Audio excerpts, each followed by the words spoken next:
Welcome to the Phil and H Travel Podcast. Is it worth it? Oh, this is a big one today. Yeah, we are taking a massive deep dive into Kansas City, which is, this fascinating American heartland destination that has somehow almost impossibly, really, just become the #1 trending U.S. summer travel destination for 2026. Right, which is wild. Totally wild. And that is according to the absolute latest, the hottest data directly from Google Flights. Yep. And there's a big but here we are zeroing in on a massive glaring contradiction today, because Kansas City is gearing up to host 6 FIFA World Cup matches this June, including a highly anticipated quarterfinal at the legendary Arrowhead Stadium. Right, huge deal. Huge.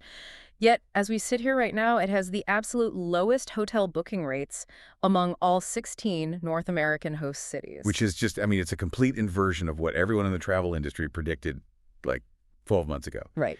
The data is basically telling a story of pure panic in the hospitality sector right now. Panic is the word. Oh, yeah. We are looking at hotel rooms that were aggressively, almost arrogantly priced at $500 to $700 per night back in December. Wow.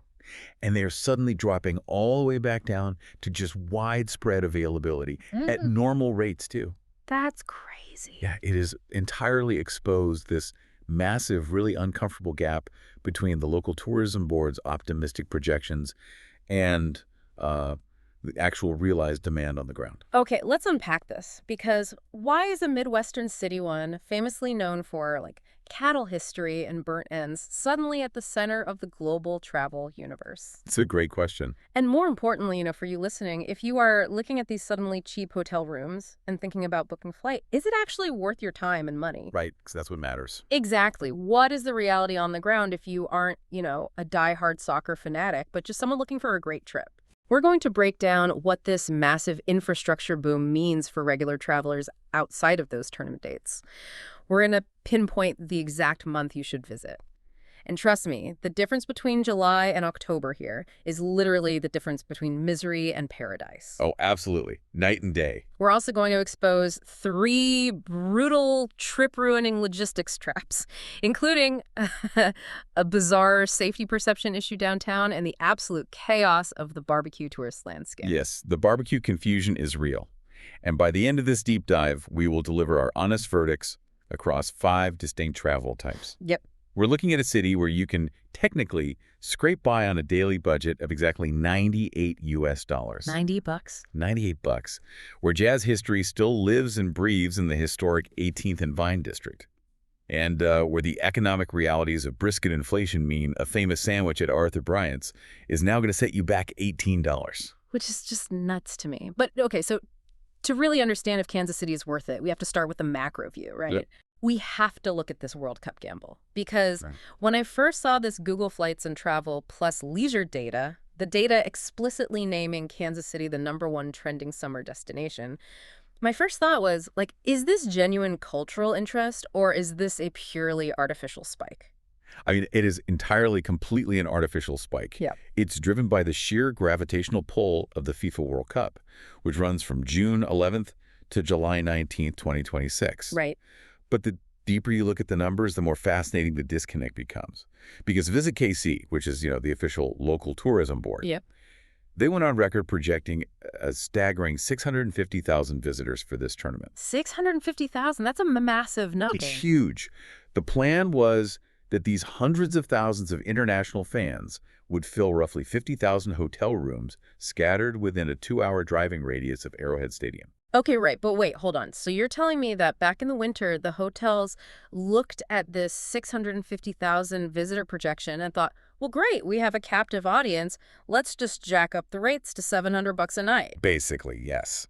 But now that we are actually in the spring of 2026, the American Hotel and Lodging Association data for May is showing Kansas City lagging behind every other host city. Every single one. Dallas is beating them. Atlanta is beating them.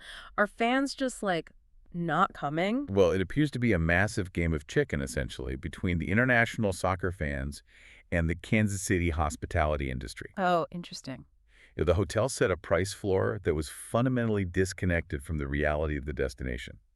I mean, when a traveler looks at paying $700 a night for a room in Kansas City versus paying that exact same $700 a night for a room in Miami or Los Angeles. The value proposition just crumbles. Exactly. It completely falls apart. So the early bookers who panicked, the ones who locked in those $500 to $700 rates back in December, they are currently watching an absolute horror as those exact same rooms drop back to $200 or $300 a night. Oh, that's brutal. Because the hotels are terrified of sitting empty, right? Yeah. So procrastinators are essentially being rewarded here. Which is just infuriating if you're the person who thoughtfully planned ahead. Totally. But I want to talk about the ripple effect of this, too, because it's not just the downtown Marriotts that are sweating right now. Oh, no. I was reading this brilliant investigative piece from KCUR, that's the local NPR station there. Yeah, great piece. And they went out and found that all these surrounding outer ring towns, places you listening have probably never heard of, from like Cameron, Missouri, all the way down to Overland Park, Kansas. Right. They have been leaning incredibly hard into this all things Americana branding.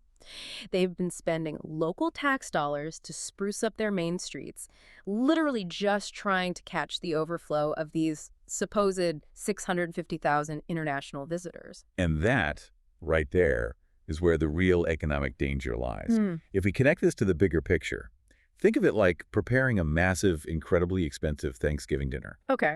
You've bought a 30-pound turkey, you've set the table for 50 people, you've spent your entire monthly grocery budget on the assumption that everyone is going to show up hungry. Yeah. But if only 10 people walk through the door, you are left with a catastrophic sunk cost. That's a great analogy. If this 650,000 visitor projection proves to be, wildly inflated, these outer ring municipalities have poured real money into a windfall that simply isn't arriving. Wow. In fact, back in May, the Kansas City Star ran a highly nuanced opinion column that broke rank with the city's usual boosterism. Oh, really? Yeah, it openly warned taxpayers that this event might end up being a partial bust compared to the transformative economic miracle they were promised during the whole bidding process. Man. So to understand why a European or South American soccer fan might hesitate to drop, 10 grand on a family trip to the American Midwest, we really have to look at the geographic and cultural context of Kansas City. Let's do it. For you listening, if you look at a map, Kansas City is quite literally the geographic center of the lower 48 states. Right in the middle. It straddles the state line between Missouri and Kansas. You've got this sprawling metro population of about 2.4 million people, but only 516,000 actually live inside the city limits of Kansas City, Missouri proper. Right, the core is surprisingly small. Exactly. And it is incredibly isolated by coastal standards. I mean, it's 250 miles straight west of St. Louis and 500 miles straight south of Minneapolis. It is out there, but culturally, its legacy is undeniable. This is a city that built its wealth as a massive cattle and livestock hub, which, fed directly into its world-renowned barbecue culture. Of course. It's also the birthplace of jazz giants, guys like Charlie Parker and Count Basie. Legends. Oh, yeah.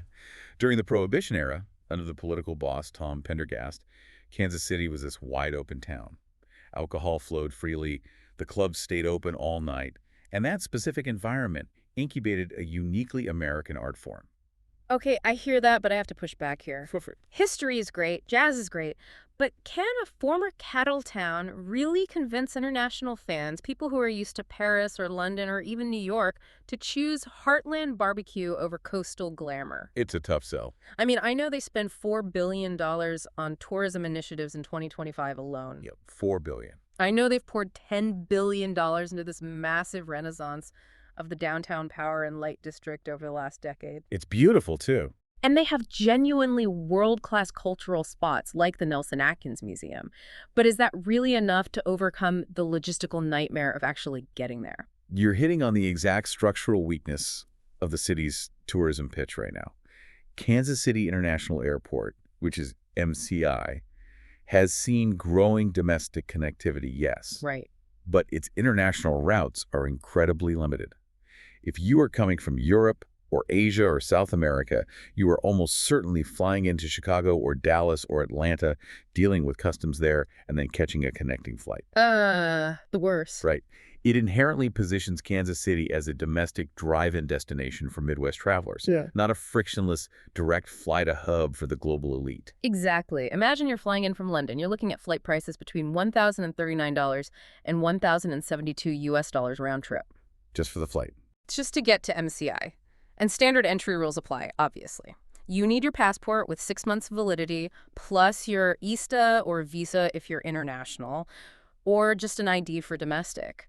But for international travelers, it's a heavy lift. It really is. Which is why, if you are planning a trip to Kansas City, timing your visit is the single most critical decision you will make. Oh, absolutely. It dictates everything from your budget to your literal physical comfort. Because the weather extremes in the American Midwest cannot be overstated. They are brutal. Brutal. If you want the optimal Kansas City experience, the absolute sweet spot is October. October. You are looking at average temperatures hovering right around a perfect 70 degrees Fahrenheit.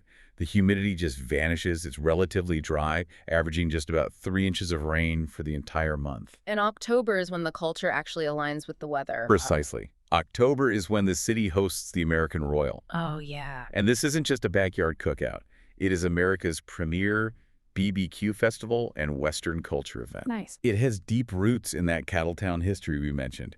You have massive livestock shows, professional rodeos, and the absolute top-tier cutthroat BBQ competitions that draw pit masters from all over the entire country. That sounds amazing. Plus, you've got the Plaza Art Fair happening over at the Country Club Plaza at that time. Yes. The whole city just comes alive. You can actually walk the historic 18th and Vine Jazz District, or, spend 3 hours strolling through the Nelson Atkins Museum's outdoor sculpture park without physically melting into the pavement. Which is a real risk in the summer. For sure. But if you absolutely cannot make October work, your secondary windows are going to be late May through June and September. Yeah. That's where you get those comfortable 70s to 80-degree days. Though, you do need to keep a close eye on the precipitation date if you visit in the spring or fall. Right, the rain. Yeah. November is statistically the driest month of the year, averaging only 4 days of rain. May, on the other hand, is the absolute wettest. It'll hit you with an average of 11 rainy days. You could easily have your entire weekend washed out if you're not careful. Nobody wants that. And then there's the winter. Let's be very, very clear about January and February in the Midwest. Oh, boy. They are freezing, gray, and brutal. You are dealing with temperatures fluctuating between 18 and 43 degrees Fahrenheit, often accompanied by snow and ice storms. It's harsh. But if you are a hardcore budget traveler who just wants to sit inside a cozy jazz club and eat hot brisket all day, this is where you can game the system. This is true. During these freezing months, you get the absolute cheapest hotel rates of the entire year. We're talking an average of $67 per night across the board. $67. $67, which is down a massive 32% from the yearly norm. It's a huge drop. Conversely, though, if winter is the cheapest, July and August represent the absolute worst time to visit. The worst. This is when that continental climate turns just punishing. You are dealing with oppressive, baking 93-degree heat, combined with thick, suffocating humidity.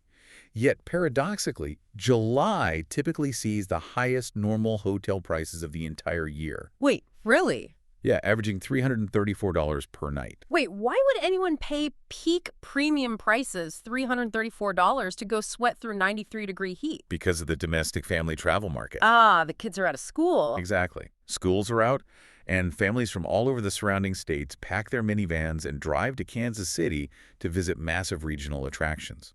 Places like Worlds of Fun, which is the local theme park, and the Kansas City Zoo. Right. They drive the occupancy rates up, which drives the prices up completely, regardless of how miserable the weather outside actually is. Wow. Yeah. And of course, we have to put a massive asterisk next to June and July of 2026. Because of the World Cup, that normal $334 summer premium is being artificially inflated even further, creating that entire pricing chaos we discussed earlier. Let's ground this in some hard financial realities, just so you listening know exactly what your baseline costs will be. Yeah, rapid fire, let's do it. If you are flying domestically within the U.S., a round-trip flight to Kansas City is going to run you anywhere from $28 on a budget carrier during a slow week. $28. Yeah. up to $200 from a major hub. April is generally your cheapest month to fly, while July, again, driven by that family demand we just talked about, is the most expensive. Okay, and year-round, outside of the World Cup anomaly, what is the baseline hotel average? Your standard average hotel is going to run about $131 per night. Okay, not bad. But you have to factor in the weekend spike. Weekends are consistently 15 to 20% higher. Makes sense. A typical Saturday night peaks at an average of $166, whereas a Friday night can, surprisingly, dip down to that $67 mark, depending on business travel patterns. That's a weird quirk. Let's do the math on the specific tiers of hotels. Sure. A standard 3-star hotel is going to range from $47 on the low end to $131. Wow. A 4-star property will sit between $63 and $238. And a 5-star hotel will range between $98 and $168. Hold on, wait. A 5-star hotel maxes out at $168 a night normally. Normally, yes. And they were trying to charge $500 to $700 for the World Cup. Yep. No wonder the market rejected those prices. I mean, it's a complete violation of the city's actual value proposition. Completely. Okay, so let's say you've picked your season, you've snagged a normal flight, and you are touching down. Let's talk about arrival and transport logistics. Oh, boy. Because this is where the reality of the American Midwest hits you square in the face. You arrive at MCI Kansas City International, which is located about 15 miles northwest of downtown. They recently opened this gorgeous, brand new single terminal design, which totally replaces their old, famously terrible 3-terminal setup. It was so bad before. It was the worst. But now it's bright. It has local BBQ right in the concourse. It's a breeze to navigate. Getting out of the airport, however, is a very different story. Yeah. This is your first real ground transport reality check. If you want to rent an economy car, it's going to run you $30 to $50 a day. Okay. If you opt for a taxi to take you that 15 miles downtown, you're looking at a flat rate of $40 to $55. Ride shares like Uber and Lyft will average $30 to $45, and that's heavily dependent on surge pricing when a few flights land at the same exact time. And before you ask, what about public transit? Let me just stop you. Don't. Yes, technically, there is a public bus. The Keikata bus route 229 runs from the airport to downtown, and it only costs $1.50. Sounds great on paper. It sounds like an incredible deal, but you are trading your precious vacation time for pennies. That bus makes endless stops and takes anywhere from 60 to 90 minutes to complete a journey that a rental car will do in a straightforward 25 minutes. You really have to grasp the physical layout of the city to understand why a rental car is essentially mandatory here. Yes. Kansas City is not built like Boston or London. Yeah. It wasn't constrained by geography or ancient city walls. It really expanded during the post-war automotive boom. Exactly. I like to describe Kansas City as this massive 20-mile radius web. That's a good way to put it. It is a hub-and-spoke layout, and it is, down to its very bones, a car city. Downtown is the hub. It is anchored by the Power and Light District, which feels almost like a modern Midwest attempt at Broadway. Totally. It's this dense 8-block grid of multi-story bars and restaurants, all centered around the Casey Live courtyard. That courtyard has this massive glass roof and hosts around 150 free events a year. It's loud, it's corporate, it's shiny. Very shiny. But then, if you travel out along one of the spokes of this web, completely separate from downtown, you have the historic 18th and Vine Jazz District. The heritage there is palpable. It really is. You can walk into the American Jazz Museum, which, by the way, is a $10 to $12 entry fee, and you can stand 3 feet away from Louis Armstrong's actual trumpet. Or look at Ella Fitzgerald's sequin gowns. And drifting over all of these distinct, completely disconnected neighborhoods is the constant, inescapable smell of hickory wood and BBQ smoke. It's a vivid picture, but the operative word you just used is disconnected. Yeah. Navigating between these cultural hubs absolutely requires a motor vehicle. Now, the city planners have tried to address this, sure. Have they? Well, there is a completely free KC streetcar. Oh, right. But its utility for a tourist is frustratingly limited. It runs on a single straight 2-mile loop. It connects the River Market in the north, runs through the downtown Power and Light area, cuts through the Crossroads Arts District, and terminates at Union Station. And crucially, that streetcar does not go to the airport. No, it doesn't. And it doesn't go to the barbecue either. Which is a fatal flaw. If you want to use ride shares to jump across these different districts, an Uber is going to run you $10 to $20 every single time you open the app. It adds up fast. So fast. If you just need a short hop within the downtown core, local taxis run about $8 to $15. The one silver lining to this whole car-centric culture is that street parking is incredibly cheap by urban standards. You're paying just $1 to $2 an hour at meters, and virtually every major attraction outside of downtown has massive free parking lots. To emphasize the point, though, you absolutely must drive if you want to hit the highlights. I about to. You cannot walk to Joe's BBQ because it is literally located inside an active gas station on the Kansas side of the line. Right. You cannot walk to Arthur Bryant's because it sits deep in the 18th and Vine area. You cannot walk from downtown to the Nelson Atkins Museum in Midtown, and you certainly cannot walk to the beautiful Spanish-themed shopping at the Country Club Plaza.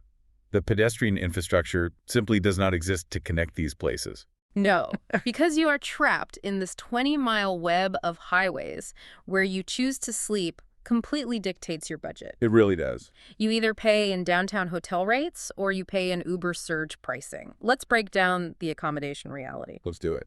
If you are on a strict shoestring budget, lodging is going to run you $53 to $98 a night. Okay. You are looking at the highway survivors places like Motel 6 for $53 to $70 a night. But be warned, these are located right off the major interstate interchanges, surrounded by gas stations and fast food. Yeah, not scenic. You also have options like the Best Western Plus Sports Complex, which runs $69 to $91. It's pretty specific. Well, that is a fantastic location if your only goal is to walk to Arrowhead Stadium for a Chiefs game or a World Cup match. But it is a terrible location if you want to experience downtown dining or jazz. Then there are the Super 8s and Days Inns scattered throughout the Kansas suburbs or along the I-70 corridor, generally running $60 to $85. Here's the hard truth for budget travelers. If you want a walkable hotel in the downtown core, you are strictly paying $100 or more per night, period. But if you can stretch your budget into that 100-plus tier, the mid-range, this is where Kansas City truly flexes its muscles as a value destination. Oh, the value is incredible. This tier runs from $122 to $186 per night. And when you look at the quality of the rooms, you are paying a solid 30 to 40% below what you would pay in coastal U.S. cities like Seattle or Washington, D.C. The value in the mid-range is exceptional. For instance, the KC Marriott downtown ranges from $123 to $162 a night. Great location. Perfect location. Yeah. That puts you right in the heart of the action, steps away from the Power and Light District and the T-Mobile Center. If you prefer the upscale shopping district, the Hilton KC Country Club Plaza is a steal at $122 to $143. Wow. If you're a digital nomad or, just want a kitchenette, the Home 2 Suites near the KU Medical Center runs that same $122 to $143. And if you want a bit more space for a longer stay, the Residence Inn Country Club Plaza is $143 to $162. Location-wise, that puts you just 0.3 miles from the plaza itself and only 0.6 miles from the Nelson Atkins Museum. Okay, but what if you're hauling the kids along or you want to actually indulge in some true luxury? Right. For families who need pools and larger rooms, hotels generally run $183 to $200 a night. You have resort-style spots like the Margaritaville Hotel KC, which runs $186 to $220. The benefit there is you are positioned very close to the Kansas City Zoo and the Worlds of Fun theme park. So let's do the math on a family trip.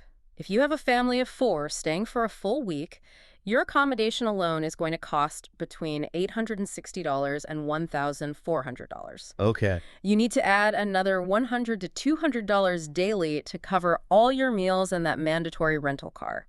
So your total family trip cost, before you even buy the flights, is going to sit comfortably between $1,560 and $2,800. For a week-long American vacation, that is remarkably affordable. It really is. Now, if you are looking for true luxury, the top-tier hotels run $156 to $300 a night. Yeah. You have boutique properties like the Fontaine, which runs $156 to $200, and the KC Marriott Country Club Plaza, which peaks at around $200 to $242. Okay. But it is vital to set expectations here. Kansas City completely lacks true, sprawling five-star resort infrastructure. Hmm. If you are expecting massive, ultra-pampering luxury retreats like, say, the Guadalajara Tapatio-style family resorts in Mexico or a Four Seasons in Maui, you will be severely disappointed. The top-tier hotels here are heavily, almost exclusively, targeted toward corporate business travelers and sports tourism. Which brings us to the actual reason most people get on a plane to come here. The food. Yes. Let's talk about food, dining, and the brutal economics of barbecue. First, let's cover the survival basics. If you are a digital nomad or a budget traveler self-catering your meals, your main grocery battlegrounds are going to be Hy-Vee, Price Chopper, and Walmart. Yep.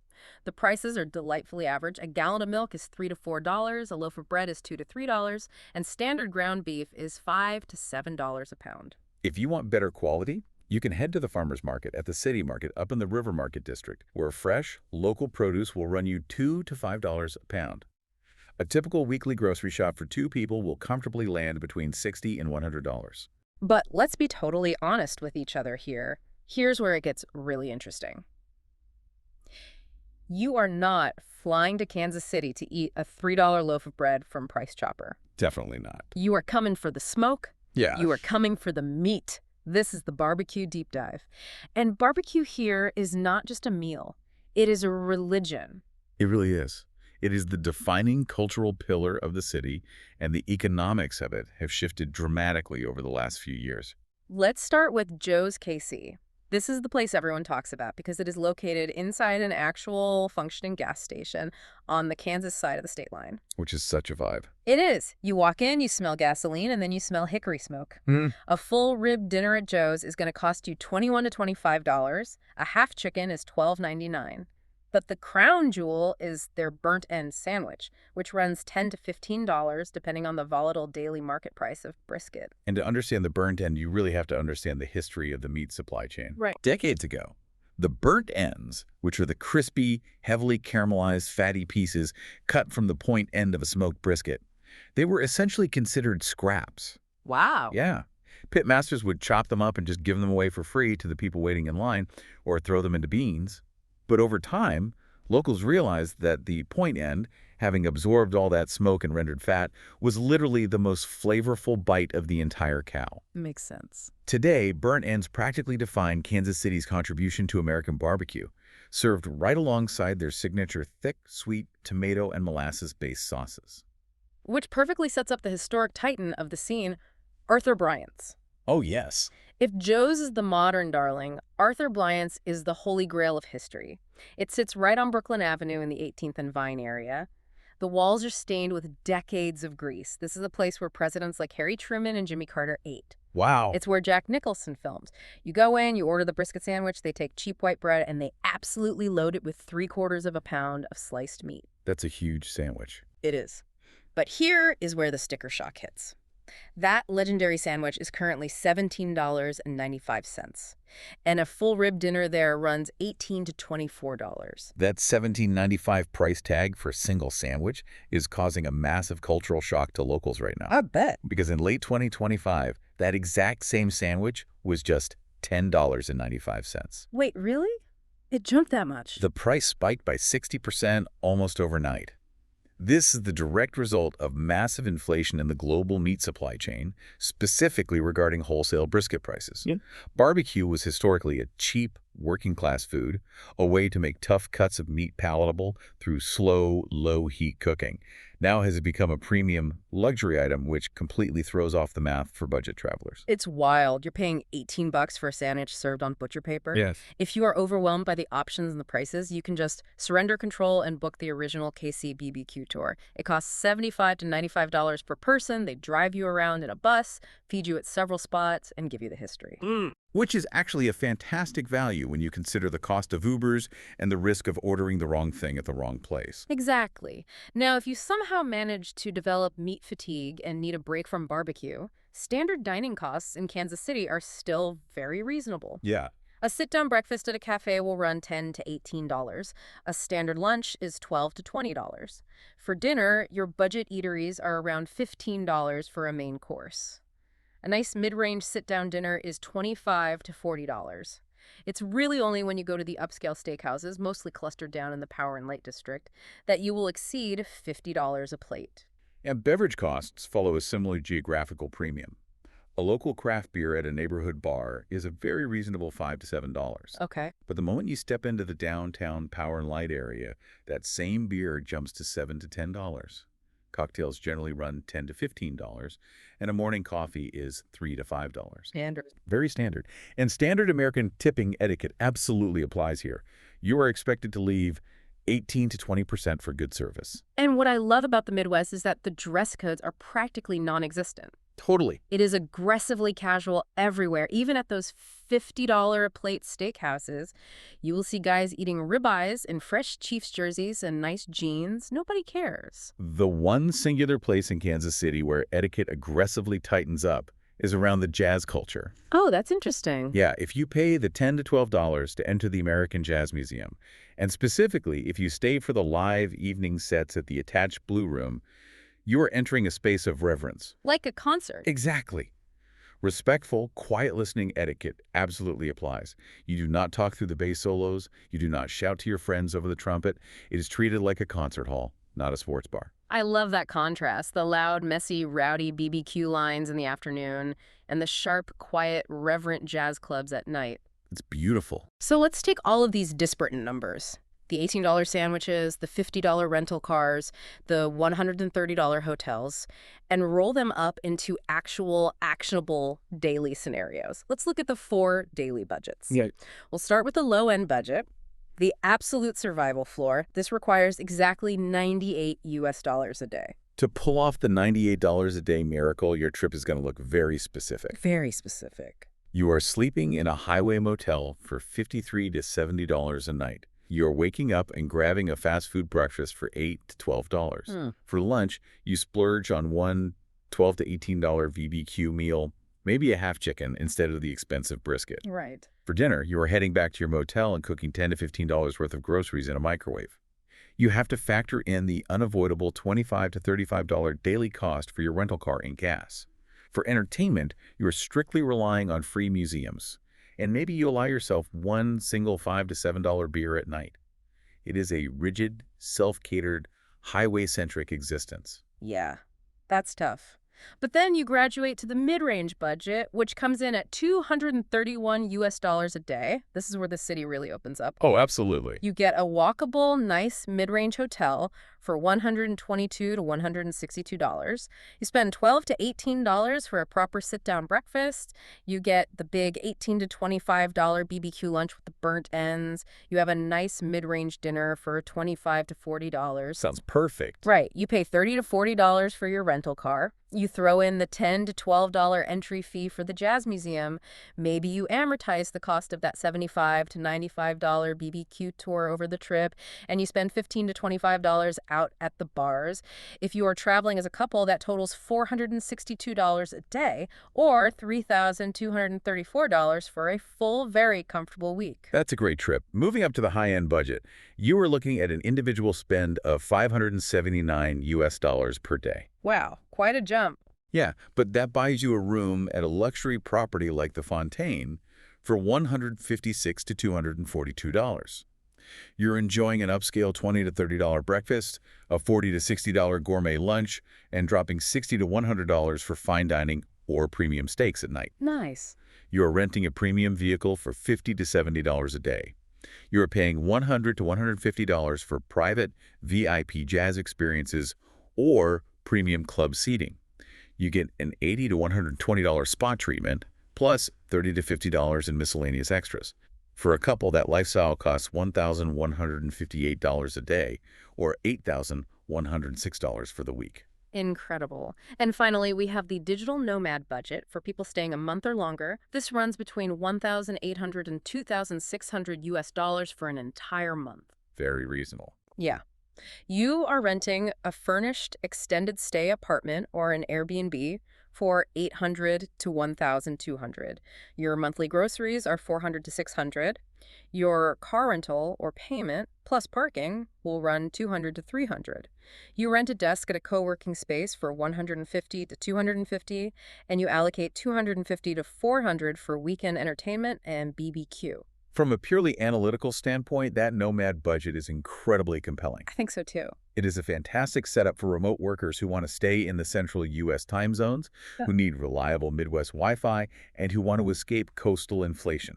But, and this is a massive red flag, the lack of walkability deeply frustrates urban nomads. Oh, for sure. If you are used to living in Brooklyn or Chicago where you step out of your apartment and walk to a coffee shop, Kansas City will drive you crazy. You are always getting in a car. Always. Which brings us perfectly to the logistics traps. These are the 3 specific things that will actively ruin your trip if you don't see them coming. Trap number 1, barbecue confusion. It is a very real, documented, psychological phenomenon for visitors here. Seriously. Oh, yeah. Kansas City currently boasts over 100 legitimate barbecue spots. This causes massive decision paralysis.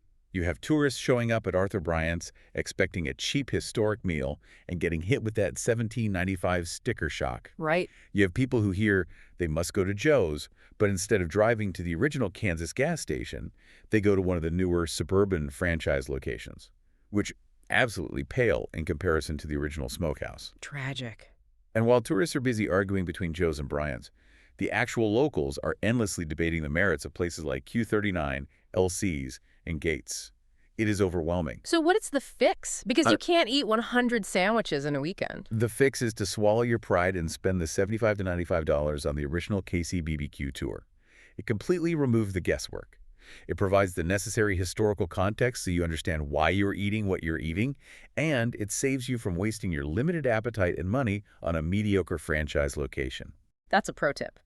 Trap number 2 is fascinating to me because it's entirely psychological. The power and light safety perception gap. Ah, yes. As we established, the city poured $10 billion into revitalizing this downtown area. They built 50-plus bars. They host over 150 massive events, including these incredibly packed, high-energy Chiefs watch parties where thousands of people are drinking and screaming in the KC Live courtyard. It's electric. It is, but here's the catch. Imagine you go to dinner downtown on a random Tuesday night. You step out of the restaurant at 10:30 p.m. The streets are perfectly clean, the streetlights are bright, the glass skyscrapers are towering over you, and there is absolutely no one there. Ghost town. Walking downtown late on a weekday feels exactly like walking onto an eerie abandoned movie set after the director yells cut.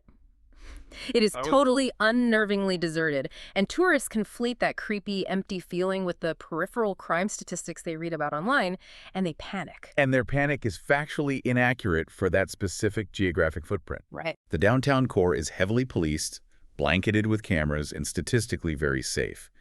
The eerie feeling is just a byproduct of a commuter city where everyone drives back to the suburbs after work. Exactly. The fix here is straightforward. Experience the Power and Light District during actual events like Chiefs games or the First Friday's art walks when there is safety in numbers and a vibrant atmosphere.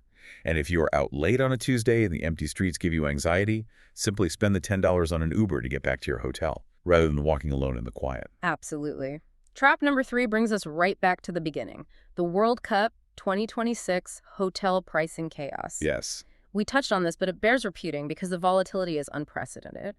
Rooms that early bookers eagerly paid $500 to $700 for in December 2025 literally dropped to $200 to $300 by May 2026.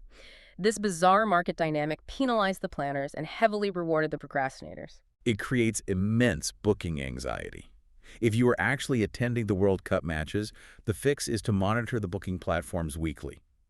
Do not assume the price you see today is the floor. Good advice. You should also seriously look at secondary collegiate markets like Lawrence, Kansas, or Columbia, Missouri, where overflow rooms are running a much more stable $150 to $250 a night, and just accept the longer drive. Smart. But if you are just a regular tourist who doesn't care about soccer, the ultimate fix is to avoid the June 11th to July 19th window entirely. Do not compete with global sports fans for a hotel room. That is great advice. Let's dig slightly deeper into the safety aspect, because you mentioned the crime stats can be misleading. Right. I want to clarify Kansas City's moderate crime ranking. The city does struggle with crime, but it is highly segregated. The property crime you hear about on the news, specifically car break-ins and theft, generally happens in peripheral residential zones, specifically East Kansas City and certain neglected areas of Kansas City, Kansas. But the bubbles you will actually be visiting as a tourist downtown, the Crossroads Arts District, The Country Club Plaza and 18th and Vine are heavily policed, well-lit, and safe for tourists. What about natural hazards and scams? Because Mother Nature in the Midwest does not mess around. Ochi definitely doesn't. Weather-wise, you have to be prepared for the 93-degree summer heat stroke risk. Mm. You have to be aware of potential tornadoes from April through June. Every hotel have a shelter plan. Pay attention to it. Yeah. And watch out for the ice storms in January and February that will effortlessly snap power lines and disrupt your flights. Yikes. As for human-made hazards, beware of the street scams. There are unlicensed, aggressive tour operators who hover around Crown Center and Union Station. They will try to intimidate or charm you into paying $150 to $200 for a bogus city tour. That's awful. Avoid them entirely. Stick to the legitimate $75 to $95 tours we mentioned. Also, watch out for fake Parkasi QR codes stuck onto parking meters. Scammers put them over the real ones to steal your credit card info, so always use the official app. Wow. Okay. And regarding those rental car break-ins, thieves specifically target visible luggage. If you leave a backpack on the backseat of your rental car while you go eat BBQ, your window will be smashed. Put everything in the trunk. How does this environment affect different demographics? Like if you're traveling solo versus packing up a minivan with the family? Solo travel is perfectly safe during the daytime and at crowded events, but it brutally hurts the wallet. How so? Because Kansas City has zero hostile network infrastructure, you are forced into hotels. Single supplements hit you for $120 to $200 a night, and relying on rideshare without someone to split the bill adds up incredibly fast. That makes sense. Family comfort, on the other hand, is massive here. Kansas City is practically engineered for minivans. You have the world-class zoo, you have the phenomenal National WWI Museum, and you have worlds of fun. A mid-range family hotel with a swimming pool is only $143 to $186. Buying a massive platter of BBQ feeds everyone for just $12 to $25 a head, and your total week sits comfortably at $1,560 to $2,800. It is a profoundly easy, stress-free city for families. Let's distill all of this down. What are the heavy hitters, the moments that absolutely justify buying the plane ticket? You tell me. Well, I've got to start with the Nelson Atkins Museum of Art. It is totally free to enter, which is mind-blowing given the collection. You walk out onto the Donald J. Hall Sculpture Park, and you are standing underneath these massive 18-foot-tall Claes Oldenburg shuttlecocks scattered across the lawn. It's surreal, it's brilliant, and it's free. Culturally, paying the $10 to $12 to get into the Jazz Museum and sitting for the live sets at the Blue Room is a non-negotiable highlight. Experiencing the KC Live Courtyard during a Chiefs watch party offers this electric, communal, tribal atmosphere you rarely find in American cities. And the meat. Biting into those 14-hour smoked burnt ends at Joe's Dome, knowing you only paid $12 to $15 for the sandwich, or $21 to $25 for the massive rib dinner. So good. And feeling the pure, unvarnished history at Bryant's on Brooklyn Ave. Knowing that Truman sat there, knowing Jack Nicholson filmed there, and accepting that the $17.95 sandwich is a piece of culinary history. Taking that $75 to $95 BBQ tour to learn the secrets. Even just taking a free, quiet walk around the beautiful Spanish-inspired architecture of the Country Club Plaza in the evening. It is a formidable lineup of experiences. It really is. But we promise the honest truth on this show, so what are the honest, inescapable disappointments? The most grounded reality check is the abysmal lack of walkability. It forces you to rely on a car, permanently adding $200 to $300 in weekly rental costs to your budget, and removing that spontaneous joy of just wandering a city on foot. Yeah, that hurts. Then you have the World Cup 2026 uncertainty. Those wild price swings from $500 to $700 down to $200 to $300 cause genuine booking anxiety for anyone trying to plan a summer trip. And don't forget the weather actively ruining your appetite.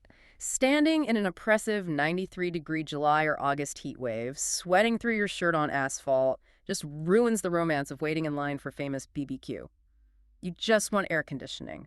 Plus, there is this persistent flyover reputation. Despite the world-class art and the multi-billion-dollar investments, the city still suffers from poor international flight connectivity compared to the coasts. Which naturally forces a comparative analysis. If you have a week of vacation and a set budget, where else could you go? What are the alternatives? Let's look at alternative one, Nashville, Tennessee. Flights to Nashville are slightly more expensive, running $80 to $250 compared to Kansas City's $28 to $200 range. Okay. Hotels in Nashville range from $100 to $250. Your daily budgets are going to sit around $120 to $280. For that money, you get the neon chaos of Broadway, the history of the Grand Ole Opry, and the Ryman Auditorium. But the financial reality is that Nashville is 20 to 30% more expensive across the board than Kansas City. Yes, you get much better downtown walkability, and they actually have a hostile infrastructure for budget travelers. But you are constantly battling massive, drunken crowds packed with bachelorette parties. Kansas City acts as the authentic, crowd-free foil to that highly manufactured, hyper-commercialized tourist experience. Alternative 2 is Austin, Texas. Flights there are $100 to $300. Hotels are $120 to $280. Your daily budget jumps to $150 to $320. You get the madness of 6th Street. You get incredible Texas brisket, though I will note they focus heavily on the sliced flat, not the burnt ends. And you get access to massive global events like SX, SSW, and F1 racing. But again, you are paying a massive premium. Austin is 30 to 40% more expensive than Kansas City. If you look at the digital nomad costs, living in Austin costs $2,400 to $3,600 a month. Compare that to Kansas City's $1,800 to $2,600.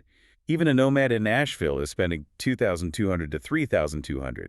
Kansas City is the undisputed budget winner.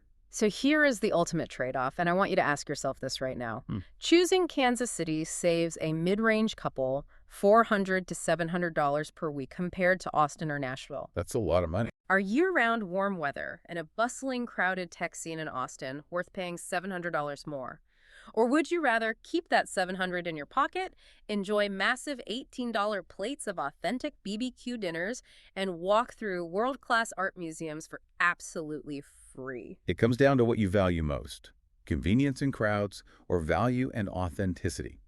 Let's crystallize that with our final verdicts across the 5 traveler personas using all the data we've laid out today. Let's do it. First up, the backpacker. The verdict: not worth it.